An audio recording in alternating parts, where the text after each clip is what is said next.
Olá, meu nome é Luiz Borges, sou professor da disciplina de Socorros de Urgência do Centro Universitário Uniateneu e estou responsável pelo regime remoto dessa disciplina também.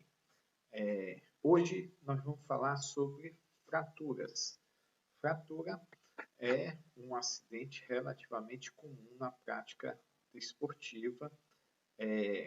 Muitos esportes de contato ocorrem em situações dessas, mesmo esportes no qual a velocidade é imprimida, como bicicleta e outro tipo de prática em que a velocidade é relativamente alta, qualquer tipo de acidente pode levar a uma fratura, né?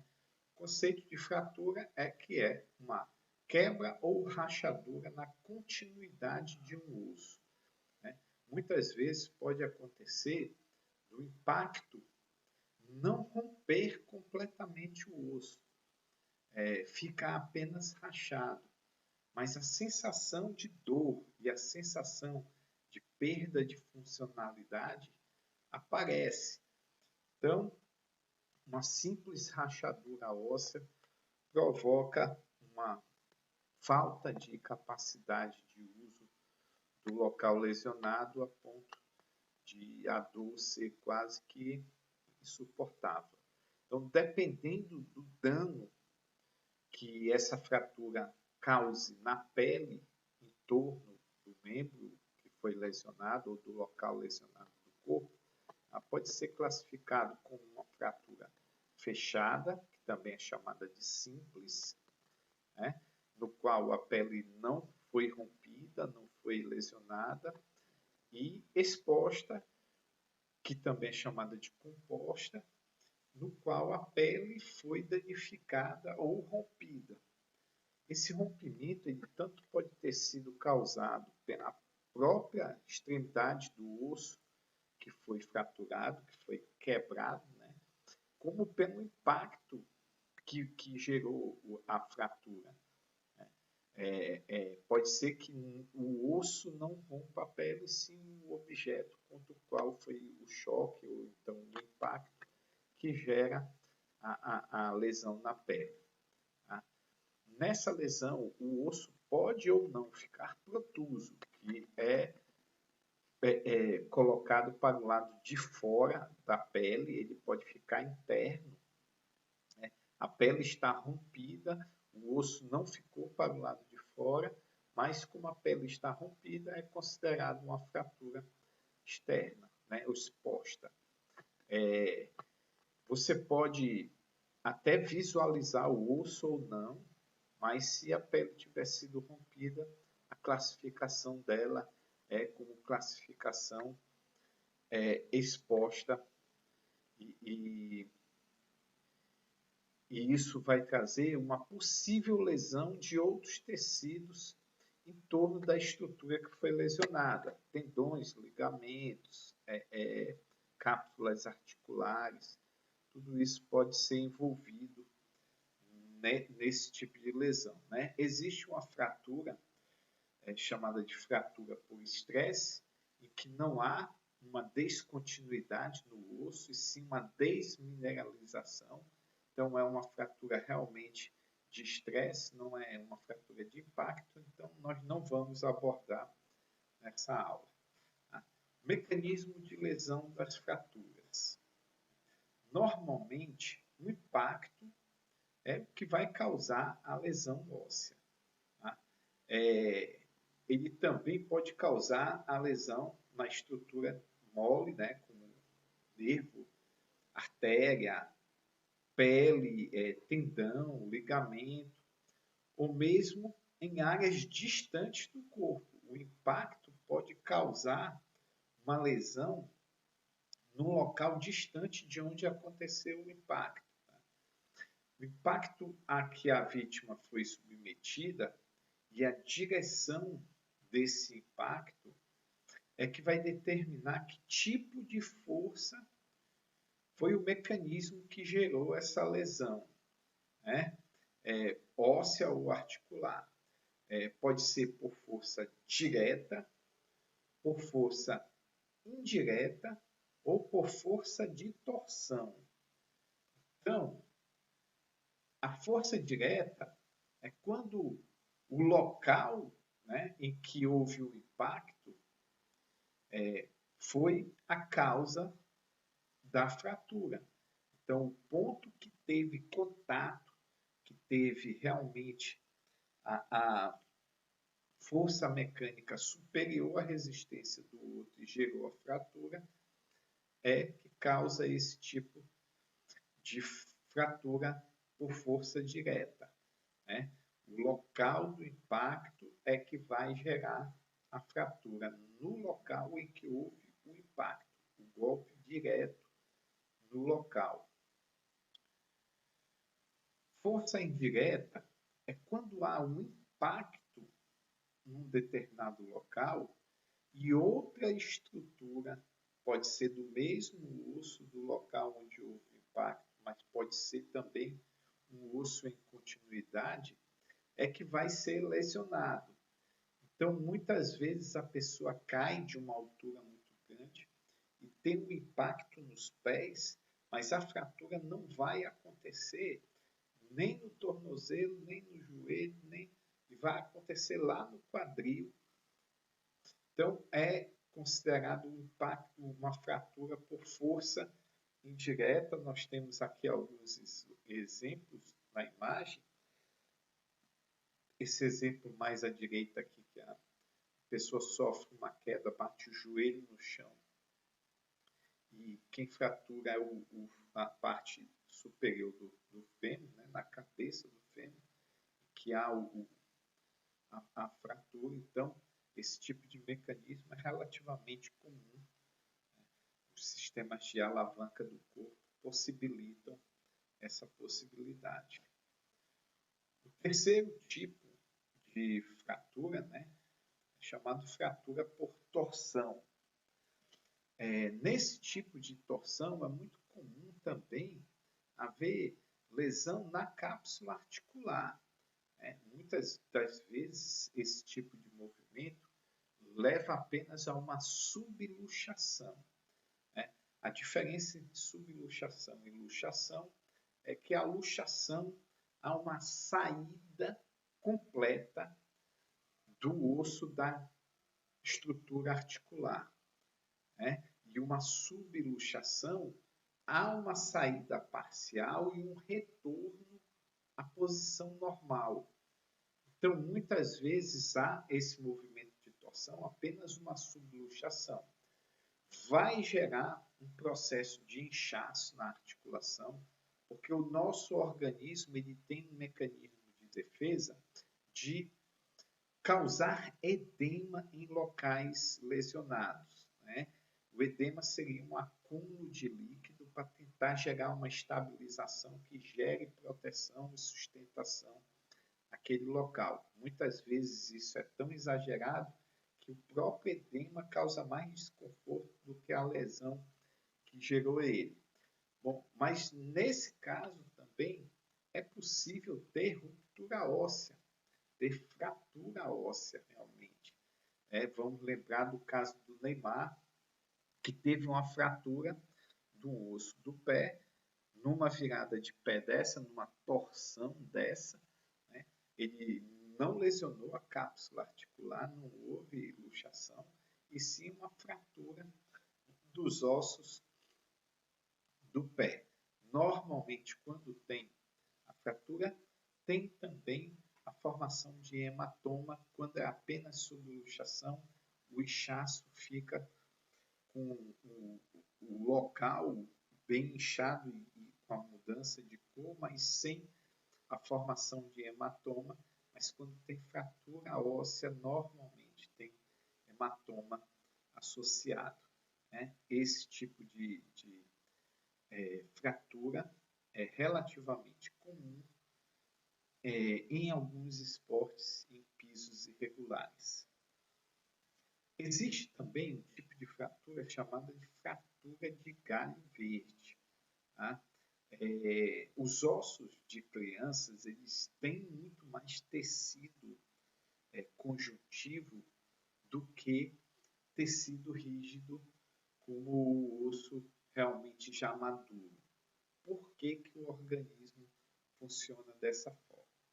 Vamos lembrar que um bebê vai ter que passar pelo canal vaginal para nascer. Então, se ele já nascer com ossos muito rígidos, esse processo de saída dele do útero feminino para o meio externo iria gerar um desconforto muito grande. Então, os nossos ossos são bem flexíveis quando nós estamos dentro da barriga da nossa mãe, continuam um pouco flexíveis enquanto a gente sai, né? E vão ganhando resistência com o passar dos anos. Se vocês lembrarem, bebês têm a moleira aberta, né? Que é uma área da cabeça que ainda não está completamente rígida, que é para exatamente facilitar a passagem lá pelo canal vaginal. E depois desse tempo é que vai haver um enrijecimento. Então, é muito comum crianças que ainda não estão com a maturação suficiente das estruturas ósseas sofram desse tipo de fratura por excesso de sobrecarga, ou porque são bebês colocados para ficar em pé muito precocemente, ou porque fazem atividades que exercem muita compressão sobre os ossos. Recentemente eu assisti uma reportagem no jornal em que o carro passou em cima da criança, atropelou, passou com 2 pneus por cima, primeiro um, depois o outro, e a criança não teve nenhuma fratura. Criança com 2 anos de idade, mais ou menos. Então, os ossos dela, como ainda estavam muito flexíveis, resistiram ao peso de 1 tonelada do carro passando em cima dela, sem gerar fratura de forma nenhuma. Então, essa fratura de galho verde é uma fratura normalmente gerada por uma sobrecarga grande, mas pode ser também por impacto, né? O osso pode deformar, mas aí é corrigido também pelos processos de imobilização existente. Tá? Quais são os sintomas, os sinais e os sintomas, né? Bom, primeiro uma deformidade no local, depois uma mudança tanto no comprimento quanto na angulação que o osso fica, né?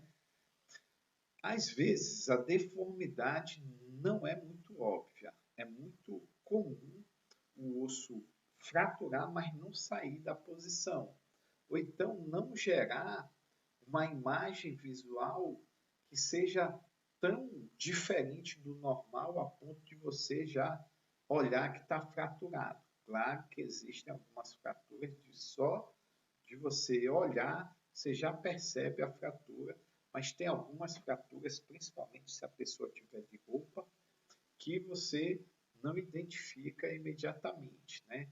Muitas vezes, fratura de costela também é difícil de ser verificada, fratura de clavícula nem sempre fica tão evidente assim, mas se você fizer uma comparação de um lado a outro, um membro a outro, um lado do tórax a outro, um lado do quadril a outro, dá para perceber que tem uma diferença de posição, uma diferença de formato, ou mesmo de comprimento, ou mesmo de tamanho do local. Então dá para você visualmente identificar.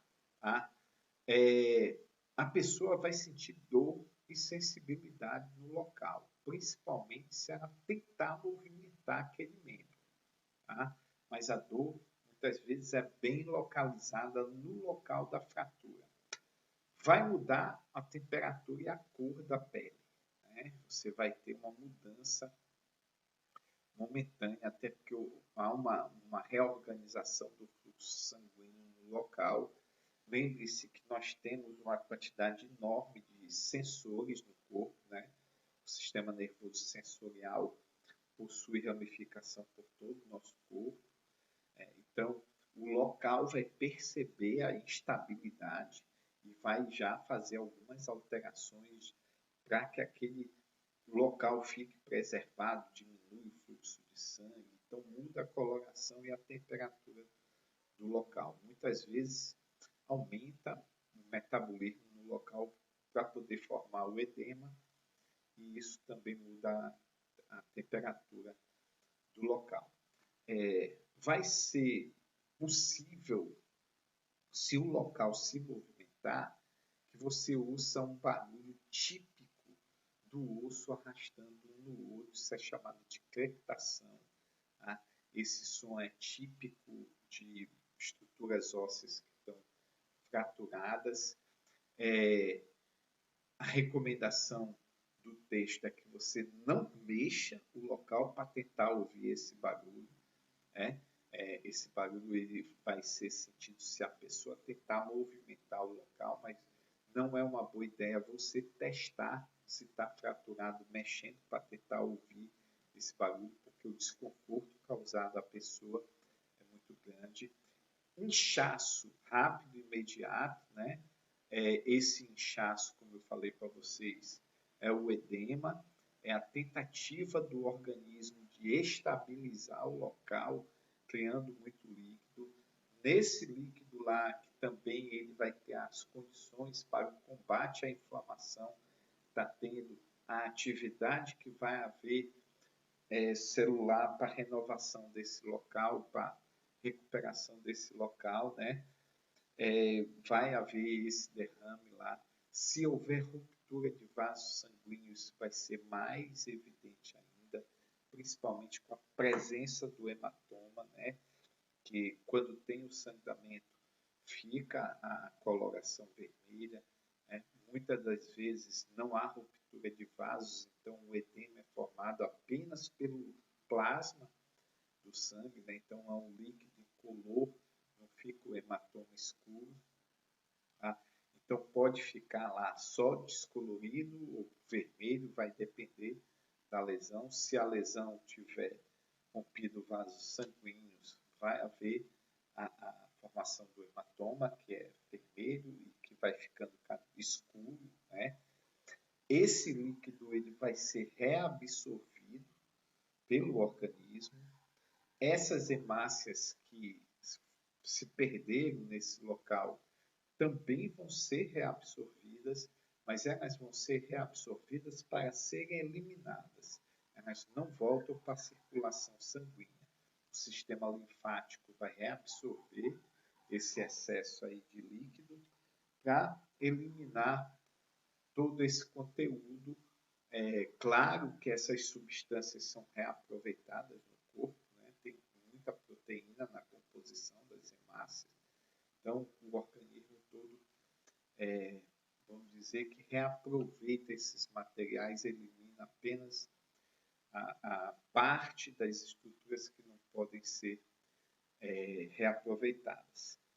Se tiver ferimento aberto, né, esse ferimento ele pode ser por punção, que é quando o osso perfura, né, quando um objeto perfura a pele, mas ele pode ser também por causa do impacto gerado, né, a pele rompe sem que seja perfurada, assim, rompida, e essa pele rompida é um local de risco de infecção, então precisa ser protegido o local para que não haja infecção lá.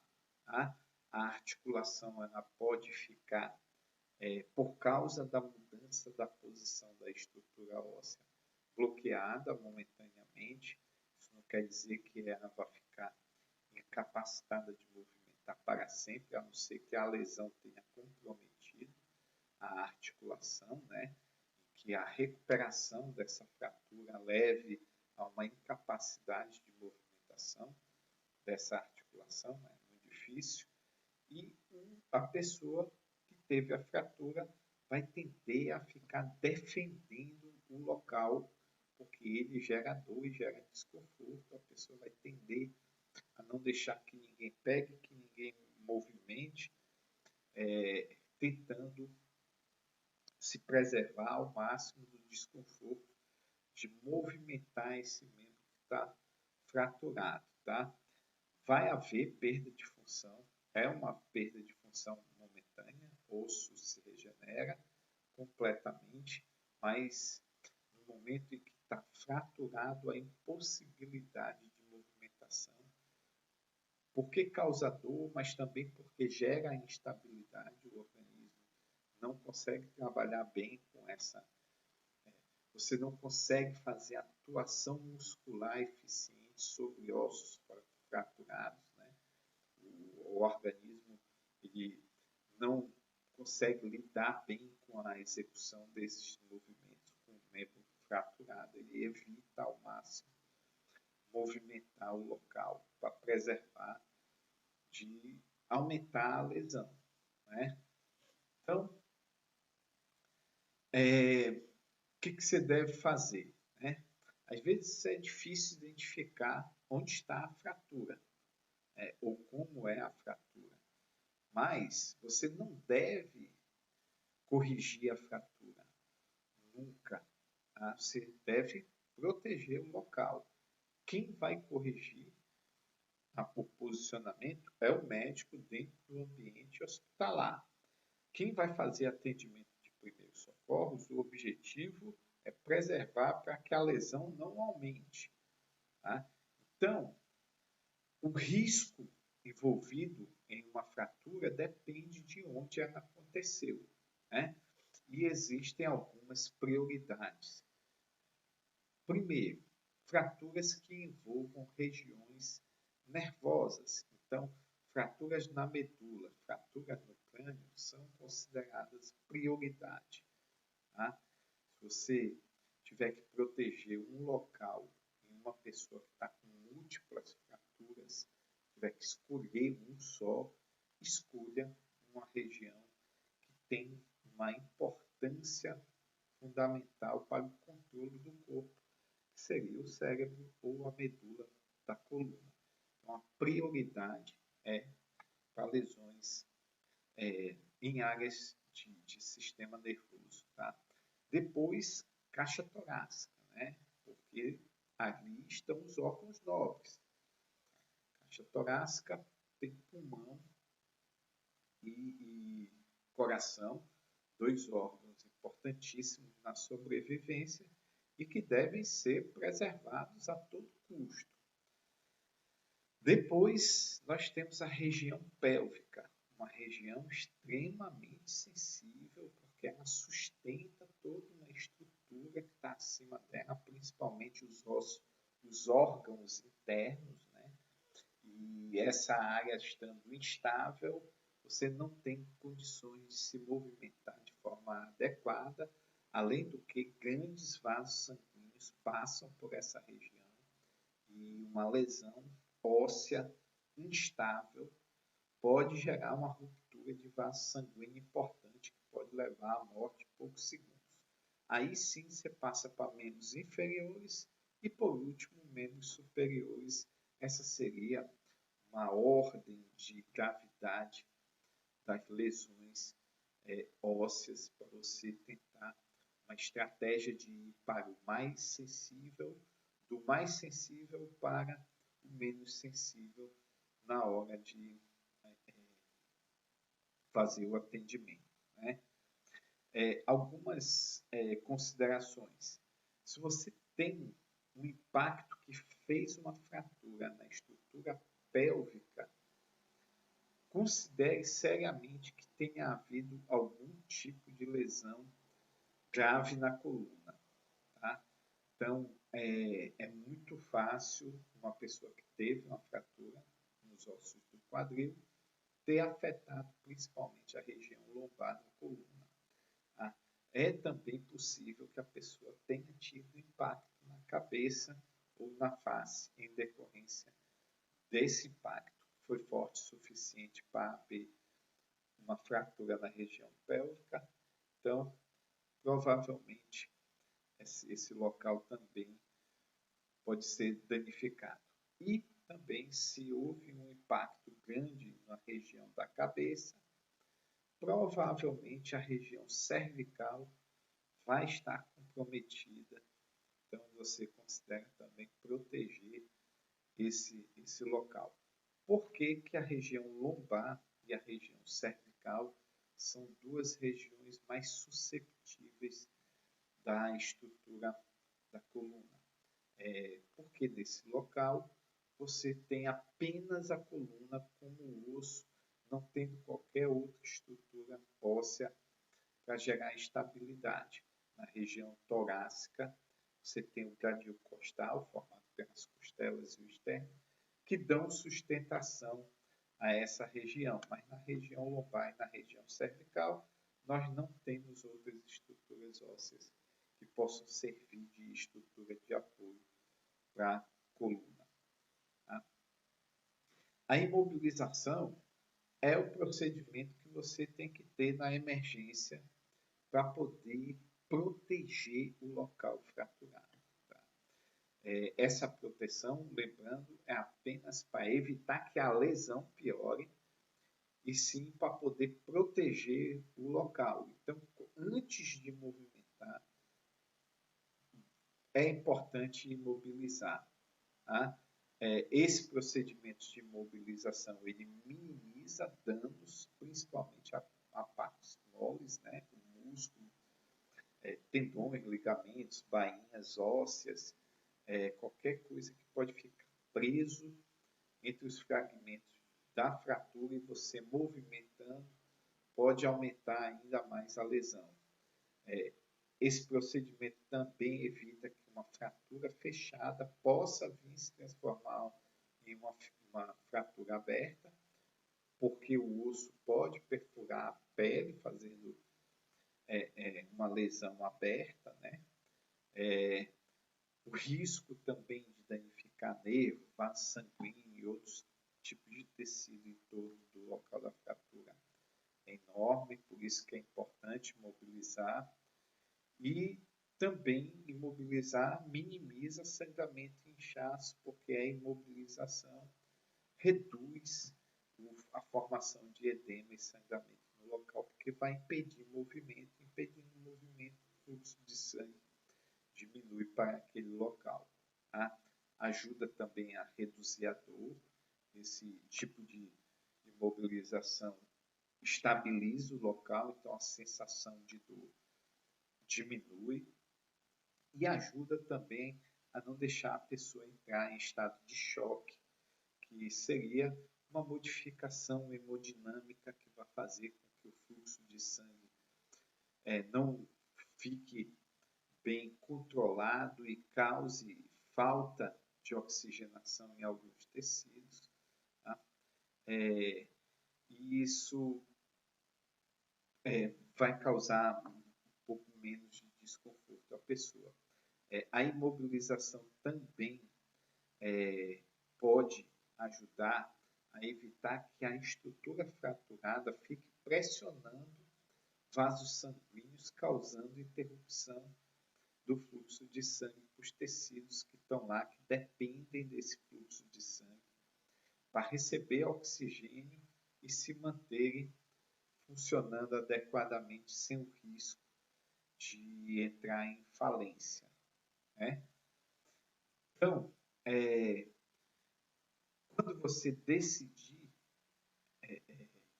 pela imobilização, existem algumas estratégias. Nós vamos ter uma aula prática no nosso curso sobre como realizar imobilizações, os principais cuidados que temos que ter. Isso vai ser visto na aula sobre isso, mas nós vamos ver algumas recomendações aqui. Então, quando eu tiver uma lesão, uma fratura, vou fazer alguns procedimentos da seguinte forma. Remover a roupa do local que está lesionado para tentar fazer uma imobilização o mais firme possível. Então, eu vou cortar a roupa no local que está fraturado para poder me dar pleno acesso ao local. Manter a região imobilizada manualmente, né? Apoiada para não mover, enquanto eu decido qual vai ser a forma de imobilizar imobilização, retiro acessórios, sapato, meia, colar, relógio, pulseira, tudo que tiver no membro que eu pretendo imobilizar, né? Se for uma lesão aberta, eu cubro os ferimentos com curativo estéreis, tá? Se tiver sangrando, eu tenho que controlar o sangramento. Tá? Controlar o sangramento em cima de uma fratura é algo meio delicado, porque a forma mais eficaz de controlar sangramento é compressão, só que em cima de uma fratura eu não posso fazer uma compressão muito forte, então eu apenas coloco ali curativos estéreis, né, ou gás esterilizado, para poder conter o sangramento e evitar que o local fique exposto e possa se contaminar, né? Se tiver muita sujeira, eu posso remover com cuidado, com água, limpando, sem esfregar, só passando uma água corrente para poder remover resíduos do local. Avalie o fluxo sanguíneo e a função nervosa do membro, se a fratura for no membro, tá? Porque pode o osso que fraturou estar comprimindo um vaso sanguíneo ou mesmo uma ramificação nervosa. O que eu vou avaliar? Se tem pulsação abaixo da fratura. Então, eu vou procurar um ponto distal para procurar um pulso, né? Então, se a fratura foi no braço, eu vou procurar na mão ou no punho uma pulsação. Se foi na perna, eu vou procurar lá perto do tornozelo uma artéria pulsante que possa comprovar que o fluxo sanguíneo está normal. Com relação à função nervosa, se tiver havendo compressão nervosa em algum lugar, vai dar um fenômeno chamado de parestesia, que é aquele formigamento, aquela sensação de formigamento que dá, que fica uma sensibilidade diferenciada. Então, se tiver essa parestesia, eu tenho que dar um jeito de movimentar um pouco para tirar a pressão sobre esse nervo, ou sobre o vaso sanguíneo, se for o caso, né? Isso vai requerer muita cautela para evitar romper essa estrutura que está comprimida, né? Um movimento brusco ele pode lesionar gravemente um vaso sanguíneo, um tendão, e isso é realmente uma manobra muito perigosa. Lembrando que falta de sangue em tecidos causa morte de tecidos a partir de 4 minutos sem oxigênio, as células começam a ter mau funcionamento. Algumas células, como células nervosas, são mais sensíveis à falta de oxigênio, tendem a entrar em colapso mais rapidamente, né? Então, eu tomo todos esses cuidados com relação à região que está fraturada, né? Se eu considerar a imobilização, eu devo também ter alguns cuidados, né? Nós vamos ter a aula sobre imobilização, mas primeira orientação é não tentar corrigir a fratura, não é para colocar o osso na posição adequada, é para imobilizar o osso do jeito que ele tiver, não fazer compressão excessiva sobre o local, e sim uma estrutura rígida o suficiente para impedir movimentações desnecessárias, né?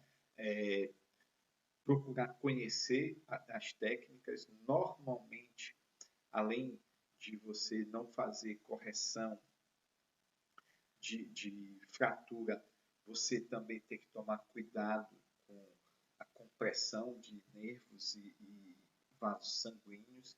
Então, você tem que verificar antes e depois de fazer imobilização se tem parestesia, se tem frequência cardíaca, né, se tem pulsação. Outra coisa importante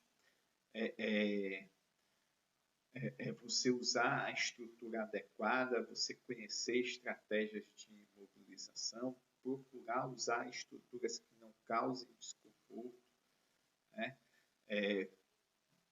Procurar também imobilizar uma articulação abaixo e uma articulação acima do local que foi fraturado, para gerar uma estabilização geral. Lembrando que os músculos, eles normalmente têm origem e inserção em ossos diferentes. Então, se você não fizer essa imobilização das articulações, uma movimentação de uma articulação acima de onde está a fratura, pode fazer com que o músculo que movimenta essa articulação também movimente o osso que está fraturado. Então, imobiliza a articulação abaixo, articulação acima.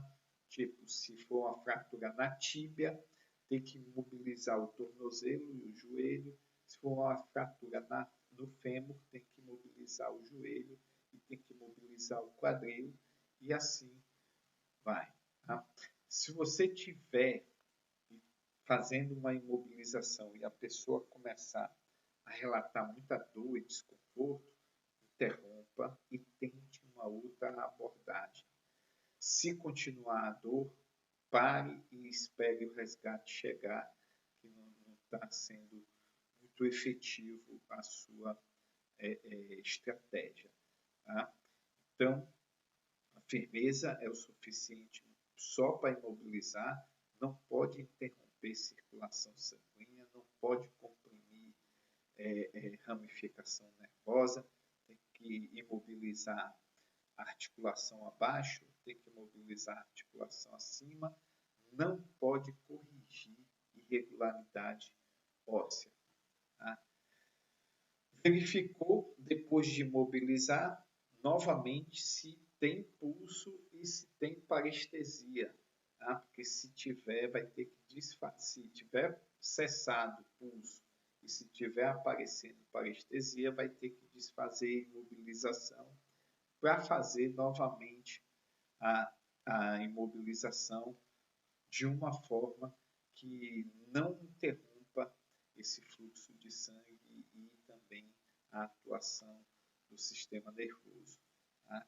O método RICE, que aparece aqui, é uma sigla em inglês para uma estratégia que é muito usada em lesões articulares e em lesões ósseas também. REST é repouso em inglês, então o R aí do RICE é repouso, o I é ice, de gelo, o C é compressão e o E é elevação. Então, RICE seria repouso, gelo, compressão e elevação, que aí você diminui a sensação de desconforto no membro imobilizado e consegue gerar um conforto na pessoa lesionada até que o serviço de resgate chegue. Então, nossa aula encerra aqui. Foi um grande prazer estar com vocês. Mais uma vez, meu nome é Luiz Borges, sou professor da disciplina de socorros urgentes. Obrigado pela atenção e até a próxima aula. Espero em breve nos encontrar.